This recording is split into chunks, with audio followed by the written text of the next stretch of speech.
मारूफ search engine Google ने हैरत अंगेज और जदीद वीडियो जनरेटर टूल मुतारिफ करार दिया है। Video to video AI generator open AI के सोरा जैसे हरीफों का मुकाबला करेगा। इस हवाले से कंपनी का दावा है कि यह मॉडल असल में व्यू AI का जानशीन है और 4000 तक आला मयार की वीडियोस बना सकता है, जो कि मौजूदा AI वीडियो जनरेटर प्लेटफॉर्म से काफ़ी बेहतर है।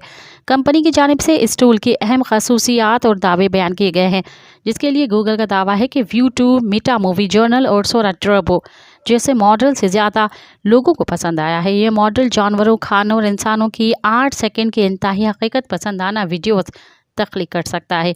अगरचे इस मॉडल का मजमूई मयार काफ़ी हद तक मुतासरकुन है, लेकिन कॉम्प्लेक्स मोशन और मनाजिर में मुस्तकिल मिजाजी को बरकरार रखना अभी भी एक चैलेंज है। मज़ीद ख़बरन ऐं तफ़सीलात लाइ विज़िट कयो असांजी वेबसाइट www.awamiNewsHD.com ऐं ॾिसंदा रहो अवामी न्यूज़ HD।